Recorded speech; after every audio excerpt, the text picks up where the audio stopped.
What do you think the super mom should excel in? That's the question. Parenting, everything, neither. Remember, we're talking about the myth of the super mom. We're looking at the right narratives to bring into the story. Now, this is the standard narrative we often hear today. But I don't agree with that one either. That wasn't the answer I was looking for. But this is a hero archetype we want to encourage among moms. Today we're going to talk about John Bowlby. And he did a lot of work on something called attachment theory. And before you get scared and think this is going to be a very technical video, let me tell you to relax a bit. It's not as difficult as it sounds. Attachment theory, extremely important, extremely crucial, something that has been forgotten, something that is not being emphasized, and something that this modern version of the supermom myth is actually challenging. So it is possible to be a supermom without sacrificing other areas of life.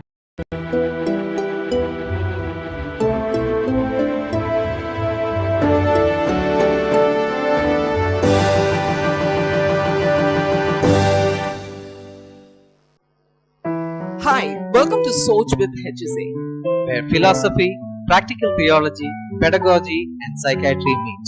We are continuing our series on the advent of the woman hero. Dr. Praveen, can you remind our viewers the three topics of the series? Yes, we have three myths. First is the myth of the super mom, second is the myth of the superwoman, and third is the myth of the disruptive woman. This is part 2 on the topic, the myth of the supermom. Okay, to discuss this, I'll hand over to Dr. Johan. All right, everyone. So, just to let you know, we're going to start with a question, and this is going to be the regular pattern for all our future videos in this series. We'll start with a question. We will give you some time to think, and then we will have a good discussion around that topic, and we will round it off with a reflection at the end. So don't miss the reflection right at the end. For those of you who stay till the end of the video, there's some nice music for you as well. So that's only to reward those who stay right till the end. All right, let's get to the question. So, question is super mom, right? You must have been wondering why that's the title of this particular video, super mom. All right. So, what do you think the super mom should excel in? That's the question. What should the super mom excel in? Option 1, parenting. Got that? So, option 1 is parenting. Option 2 is everything. All right. So option 1 is parenting, option 2 is everything, and option 3 is neither. All right. So those are your options. You can see them here. Parenting, everything, neither. Think about that for a couple of seconds. Meanwhile, let me ask my friends over here. What do you think, Praveen and Angie? I think this is an easy question. Super mom, a mom who is super and excels in everything. It's a straightforward question. Okay, I'll go for option 3. It's neither. Yeah, because super mom excelling in everything is not possible. So that is my answer. Well. Okay. I wonder what all of you were thinking the answer is. Anyway, let's look at Praveen's answer. Praveen said, I think he said everything, right? Now, that's not the answer I was looking for. All right. Although that is the standard narrative that is going around. Remember, we're talking about the myth of the supermom. We're looking at the right narratives to bring into the story. Now, this is the standard narrative we often hear today. I'm not saying it's the right narrative, but it is the standard narrative that we keep hearing. You know, the mom has to be good at everything, right? You often see a lot of moms who want to be great at, parenting as well. They also want to be great at their jobs. There's a lot of pressure on them in order to excel. They want to get their promotions. They want to get a good salary. They also want to run their home well. They want to cook well. They want to keep the house good. They want to look after their kids. And at the same time, they want to be prominent in their communities and their families and all of this. And there's a lot of pressure on many moms these days to do exactly this. So I understand why Praveen brought that point up, but that is not the answer I was looking for. Let's look at the option that Angie suggested. Now, Angie, I think, suggested this one here. Neither. I think she meant it's like Mission Impossible. Is that right, Angie? All Yeah. right. So she meant it as Mission Impossible. It's not possible to be a super mom. You can't really, excel at parenting. Really, you can't really excel at what is everything either. And this is just a big myth in the wrong sense. In the sense of a false belief that you can ever be a super mom. But I don't agree with that one either. That wasn't the answer I was looking for. I was looking for this one here. All right. And you'll see why in a minute when I get to the main point of today's video. The super mom can and should excel at parenting. So, this is a hero archetype we want to encourage among moms. Um, and it's not in the way that Praveen was suggesting that they should be good at everything. Now, it's obviously good to be good at whatever you do, but that often leads to a lot of stress. And in the end, there is a compromise on something or the other. You end up compromising either on work or on parenting, or sometimes on both. And you generally always end up compromising on your mental health and sometimes your physical health as well. Even if you want to balance all of this, you end up becoming imbalanced internally and you get really, really stressed. And this is the story of many, many modern women today. And it's an area which we feel very strongly about that really needs to be looked into and addressed. But is there another narrative? Is there another myth? Is there another way that the super mom can really fulfill the hero archetype and become what she's supposed to be? We think there is. And for this, we need to turn to another great psychiatrist whom I admire very much. All right, we talked about Jung last time. Today, we're going to talk about John Bowlby.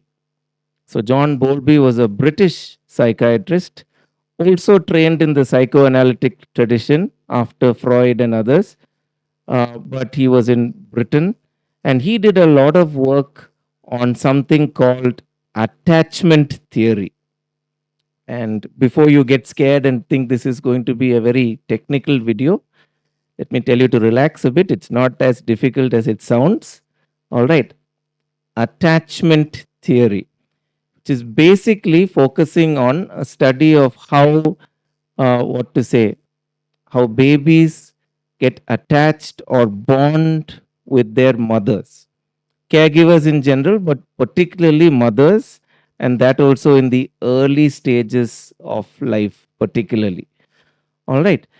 Now, John Bowlby was, like I mentioned, trained in the psychoanalytic tradition of psychiatry, which right from the time of people like Freud and Jung and Erikson and others focused a lot on development of a child through different stages as they grow into adulthood and the development of their psychological capacities and things like this.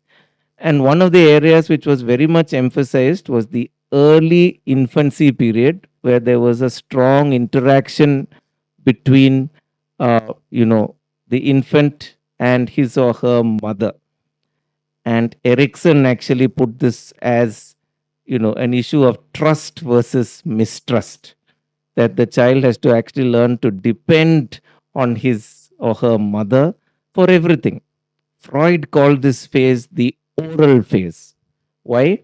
Because oral meaning mouth. It is through the mouth that the child gets fed. And the primary task of this early infancy period is actually feeding. So, how does that happen? it needs a good interaction between mother and infant.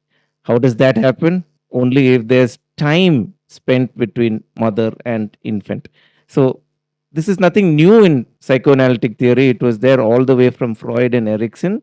It's not anything new in in our human experience for that matter. For as long as we can remember, it has been the role of mothers and children to bond in the early stages of infancy. It's not something new which has come up.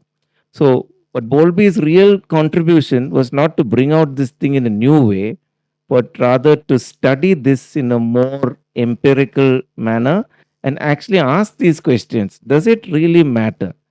Yeah, of course, Freud said so, and Erikson said so, and everyone has been saying so right uh, from recorded history. Everyone has been saying this, and it seems to be our common experience. But is there some real demonstrable truth in it? That was really Bowlby's project, and Bowlby and others like him did research on this and found that it is extremely important for this early bonding to happen, especially in the first 3 years of life, first 2 to 3 years of life. Very, very important. And if that doesn't happen, there are actually some consequences on the interpersonal relations that the child may have later on in life. This was what he found, and this is what many others have also kind of replicated and discussed. This is a finding not only seen in human beings, this has also been studied in animals like chimpanzees and others, where they have actually seen when there is a deprivation of maternal child bonding in the early infancy stage, then there are problems with adjustment later on in life. So, this is not something exclusively for humans, it's all the way down to the animal world also to an extent. So this is how deep and ancient and important this idea is, and it's not just an idea. There's science behind it. There's strong theoretical foundations, and there's a lot of human experience behind it. It's not just something to put women down or to say no, no, no, no. You should give up your careers and sit and do this. There is a point in this early period, and remember, this effect is only seen in the early period. It's not that if you miss this window and then later on when the child is in high school you bond with the child, that you can make up for that. You can't. So this is a special time that moms need to give to their children as much as they can, to make sure that they are able to feed them, they're able to look after them, spend time with them. It's not just about giving milk, it's also about two-way interaction, bonding, spending time in this key period, which is what is so important. And uh, a lot of people ask the question, can't it be any caregiver? Why should it be the mother? There's research to suggest this also, that the effect is best if it is the biological mom of the child. Doesn't mean that others can't do it in the absence of that mom. And that does happen at times. We know moms can get sick. Some moms may unfortunately die, or maybe traveling for various reasons. So there is an argument, and it's definitely better to have someone take this role than the role not being done at all. But the role is best when performed by the biological mother of the child, and it can't happen later in life. There's a similar thing for fathers, which we will talk later. The important role of the biological father in later child development, not so much in the early childhood development, which is the first 2 to 3 years of life, where it's the mom who's so crucial in this. But slightly later, when the child is a school going child and an adolescent, the strong importance of the biological father being involved in parenting plays a major role in later development of the child. But that's not today's topic, and that's a different area we'll get to another time. So let's come back to attachment theory. The key takeaways being spending time with the children in the early phase of life, 0 to 2 or 3 years, extremely important, extremely crucial, something that has been forgotten, something that is not being emphasized. And something that this modern version of the super mom myth is actually challenging by taking moms away from children, by saying, no, it's okay, anyone can do this. You need to go for your career, you need to go for this. I'm not against careers, but this is something which can be discussed between the partners, the husband and wife, and the family, to see how best the, both parents can devote the important times they need to, and give that into childcare. So mothers need to know when it is the time they need to put time into children, and fathers also correspondingly need to know when is the important time they need to put into childcare. And these are different times, they're not actually at the same time. So it is possible for a couple to work this out and think about how they can move on with their careers as well as devote time to the children in the best and most useful ways. So it is possible to be a super mom in the area of parenting without sacrificing other areas of life, which is what we are trying to get at. It's a question of prioritizing certain particular periods of time. Yeah, so that's the answer. Now I know who is a real super mom. So that's been an interesting discussion, and just wanted to remind our viewers that of the courses that deals with these topics, as we had mentioned before, understanding the psyche course. Again, we have a discussion on attachment theory, not just Carl Jung, but we also had a discussion on attachment theory. And even when we were discussing the psychosocial development theory, we had alluded to that. That's Erik Erikson's theory of psychosocial development. We talked about how there are differential periods in which we need to, uh, focus various roles for the father and the mother. So, just reminding our viewers of all the packages that we have. We have a Rainbow in Deluge, a flagship course for less than 600, all throughout the month of March in honor of Women's Day. We also have a special Women's Day package, Rainbow in Deluge course, plus the psychosocial development course for just rupees 800 inclusive of GST. And we have an understanding child development, both for parents and teachers, which includes the psychosocial development course and the cognitive and moral development course.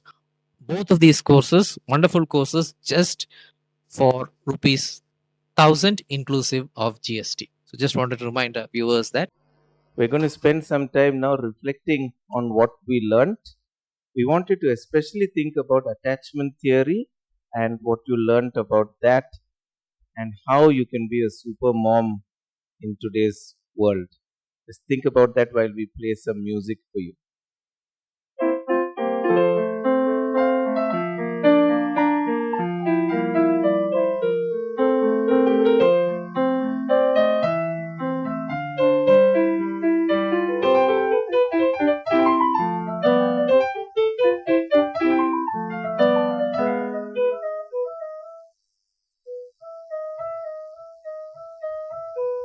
So think about what it means to spend time with your children in the early stages of childhood, especially mothers.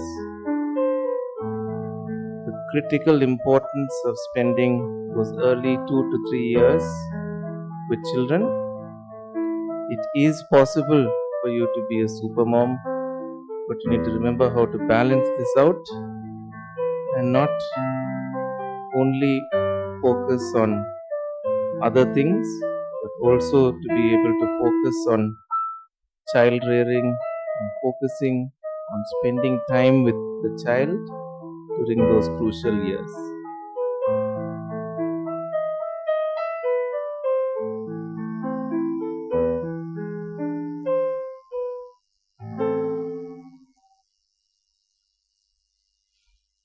Dr. Praveen, can you tell our viewers what to expect in our next video? Well, we've just finished the first myth, and in the next video, we'll be going to the second myth, the myth of the superwoman. So, viewers, thanks again for joining us on Soch with hSA. Thank you, viewers, and goodbye. Until then, it is HSA signing off. Till we meet again, stay healthy. stay social.